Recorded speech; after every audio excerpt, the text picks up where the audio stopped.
Hello friends, आज हम बात करते हैं डाइकिन के VRVX इन्वर्टर मॉडल के बारे में। तो ये जो VRVX है, इसका मॉडल नेम है RXYQ6ARY6 जो हीट पंप है। और इसकी जो कूलिंग कैपेसिटी है 3.38 किलोवाट है और हीटिंग 3.73 किलोवाट है। तो आज हम इसके जो वायरिंग डायग्राम है उसके बारे में है आज हम बात करेंगे।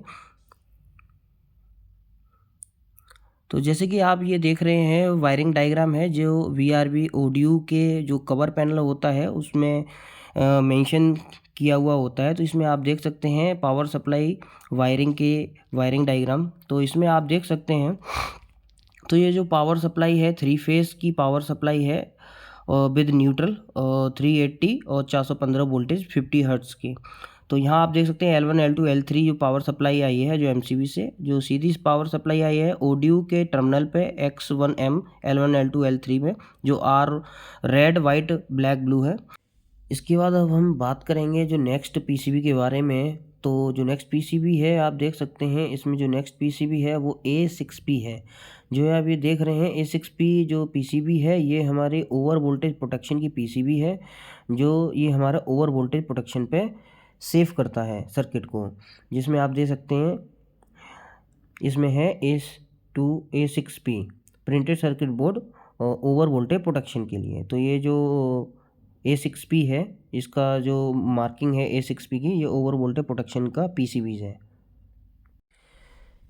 इसके बाद अगर हम बात करते हैं नेक्स्ट PCB के बारे में, तो नेक्स्ट PCB है वो A1P PCB है। जो A1P PCB होती है वो मेन PCB होती है। इसका साइज़ भी अदर PCBयों से काफ़ी ज़्यादा रहता है, बड़ा रहता है।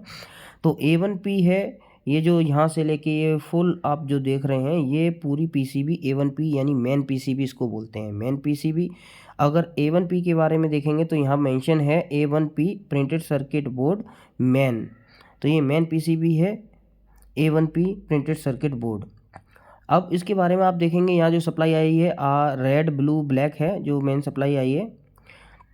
सीधी सप्लाई यहाँ आने के बाद फ्यूज़ से होती हुई सप्लाई प्रोटेक्शन के थ्रू से होती हुई सप्लाई आती है। दूसरा आप ये देख सकते हैं T1A, ये हमारा करंट सेंसर का वायर है जो प्रोटेक्ट करता है हमारे अर्थ लीकेज करंट के लिए। तो ये आप देख सकते हैं ये हमारे जो टर्मिनल ब्लॉक हैं जो अलग अलग सप्लाई के लिए जाते हैं। अब हम इस चीज़ के अलावा हम बात करते हैं जो हमारे BS1 BS2 BS3 जो हमारे स्विचेज़ हैं, पुश बटन स्विचेज़ हैं। तो इसके यूज़ होता है हमारा मोड चेंज करने के लिए, प्रोग्रामिंग में सेट करने के लिए और रिटर्न के लिए।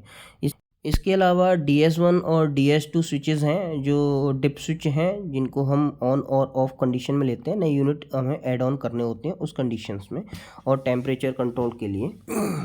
अब हम बात करते हैं जो राइट साइड में हमारे कनेक्टर्स हैं उनके क्या काम हैं। तो Y1E अगर आप देख सकते हैं तो Y1E हमारा इलेक्ट्रॉनिक एक्सपेंशन वाल्व है मेन के लिए, और Y2E जो एक्सपेंशन वाल्व है वो इंजेक्शन के लिए हम यूज़ करते हैं। और इसके अलावा थर्ड है Y3E जो इलेक्ट्रॉनिक एक्सपेंशन वाल्व है रेफ्रिजरेंट जैकेट के लिए, और Y4E है हमारा रेफ्रिजरेंट ऑटो चार्ज के लिए। तो रेफ्रिजरेंट ऑटो चार्ज के लिए Y4 है। इसके अलावा RT1 है जो हमारा थर्मिस्टर है, सेंसर है एयर के सेंसर करने के लिए। और इसके बाद हम देख सकते हैं तो इस साइड में प्रेशर सेंसर हाई और pressure sensor S7P SNP pressure sensor high और लो के लिए। अब हम देख सकते हैं ये जो सप्लाई यहाँ से आई है ये सारे हमारे सेंसर्स लगे हुए हैं, थर्मिस्टर लगे हुए हैं, सक्शन पाइप के सेंसर है, लिक्विड पाइप के सेंसर हैं और गैस पाइप का सेंसर है। तो ये सारे सेंसर्स यूज़ होते हैं। अब हम देख सकते हैं ये जो सप्लाई है यहाँ पर इंडोर सप्लाई, इंडोर के लिए सप्लाई यहाँ से जाती है मेन PCB से, ये आउटडोर के लिए सप्लाई है और other unit slab unit connect करना हो उसके लिए सप्लाई है। यहाँ मेंशन भी किया हुआ है जो 2 indoor unit connect, 2 outdoor unit connect और 2 मल्टी यूनिट्स कनेक्ट्स के लिए। इसके अलावा हम बात करते हैं हमारी जो नेक्स्ट PCB यानी A2P PCB के लिए। तो हमारी जो मेन सप्लाई आती है वहाँ से हमने सप्लाई ली है, और उसके बाद जो A2P हमारा PCB है ये यहाँ से लेके यहाँ तक की पूरी PCB है जिसमें power supply L1 L2 L3 है, ये आप देख सकते हैं। तो A2P जो हमारे है, A2P क्या है, A2P हमारा नॉइज़ फिल्टर PCB है। जैसे कि आप यहाँ देख सकते हैं A2P है, इसमें लिखा है printed circuit board noise filter. तो ये नॉइज़ फिल्टर है, जो भी हमारे सिस्टम में नॉइज़ रहता है तो उसको फ़िल्टर करने के लिए हम नॉइज़ फिल्टर PCB को यूज़ करते हैं। ये फ्यूज़ के फ्यूज़ के थ्रू से हमारा यहाँ से, और जो ZF है आप इसमें देख सकते हैं, तो वो हमारा नॉइज़ फ़िल्टर है। ये जो नेक्स्ट पीसीबी है वो A3P पीसीबी, जिसमें red white black supply I है। आप यहाँ से लेके ये जो पूरी देख सकते हैं, ये पूरी पीसीबी A3P पीसीबी है। A3P पीसी इन्वर्टर पीसीबी बोलते हैं इसको। तो इन्वर्टर सेक्शन रहता है इसमें इन्वर्टर पीसीबी में, और इन्वर्टर पीसीबी में अगर यहाँ आप देखोगे A3P printed circuit board inverter PCB, तो इन्वर्टर पीसीबी है। अब हम इसको देखेंगे, यहाँ पर जो हमारी सप्लाई आती है इसके यहाँ से रेड वाइट ब्लैक से, और ये जो हमारा VIR और UVW जो सप्लाई सीधे यहाँ जो आई है, यहाँ से अगर आप देखोगे तो ये हमारा R1 LR1 क्या है, LR1 हमारा रिएक्टर है। ये जो आप देख सकते हैं UVW सप्लाई, तो M1C क्या रहता है, M1C हमारा रहता है कंप्रेसर मोटर। इसमें जो सप्लाई यहाँ से देखोगे कनेक्टेड है। ये जो पीसीबी है A4P पीसीबी, ये 4P पीसीबी क्या है, fan PCB, fan motor PCB यहाँ आप देख सकते हैं A4P printed circuit board fan, यानी ये फैन के लिए जो पीसीबी है वो फैन पीसीबी है A4P। यहाँ से आप देख सकते हैं जो हमारी सप्लाई आई है इसमें फैन पीसीबी में। इसके अलावा जो EL बॉक्स में कंपोनेंट, ये जो मेरी पीसीबीज़ हैं LR1 है A2P पीसीबी कहाँ कहाँ लगी है यहाँ आप देख सकते हैं। ये कनेक्शन है, LR1 है, A2P पीसीबी ये है, और A4 पीसीबी है, A3 पीसीबी है जो यहाँ पर लगे। फ्रंट साइड का है ये साइड, और ये हमारा इस साइड में अगर आप देखेंगे तो ये रियर साइड का है। अब हम बात करते हैं सप्लाई के, जो इस साइड से जो सप्लाई गई है जो मेन पीसीबी में, ये हमारी AC सप्लाई रहती है, और दूसरी साइड में जो सप्लाई रहती है वो DC सप्लाई रहती है। अब हम बात करते हैं ये हमारी LEDs वगैरह हो गई। अब ये जो सप्लाई है ये हमारी 3 फेज सप्लाई है। उसके बाद टर्मिनल बॉक्स है, ये 6V over voltage protection PCB है।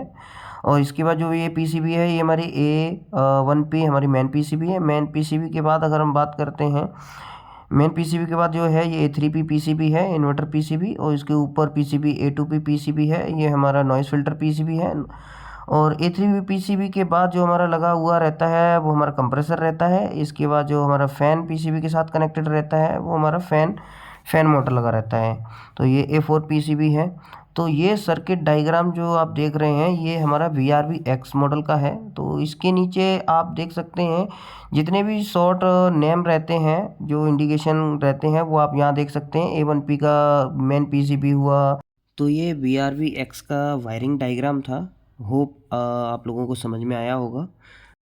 तो फ्रेंड्स अभी हमने सर्किट डायग्राम के बारे में पढ़ा था। अब हम बात करते हैं इसके फिजिकली कंपोनेंट के बारे में, पीसीबीज़ वगैरह हैं उसके बारे में। तो इसकी वायरिंग डायग्राम के बाद अब हम बात करते हैं, सबसे पहले जो हमने बताया था जो हमारी 3 फेज़ पावर सप्लाई आती है, तो ये टर्मिनल ब्लॉक हैं जो हमारी 3 फेज़ पावर सप्लाई आई है।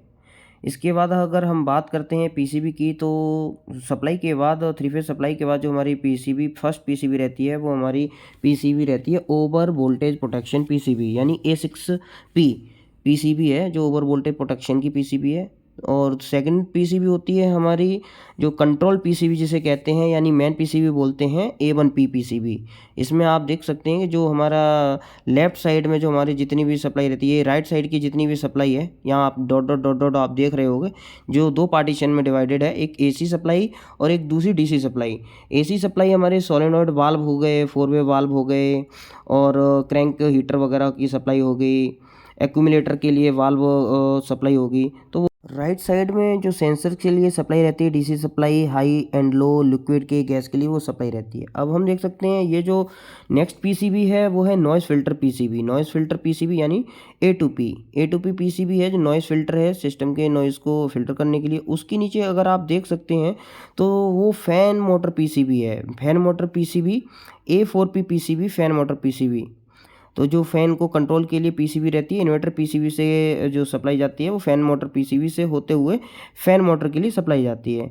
अब हम बात करते हैं इन्वर्टर पीसीबी। तो ये जो सेक्शन आप देख रहे हैं, जो ये बॉक्स टाइप में देख रहे हैं, तो इसके अंदर हमारी जो इन्वर्टर पीसीबी रहती है यानी इन्वर्टर पीसीबी A3P पीसीबी, जो इस सेक्शन में आप देख सकते हैं यहाँ पर इन्वर्टर पीसीबी रहती है इस साइड में।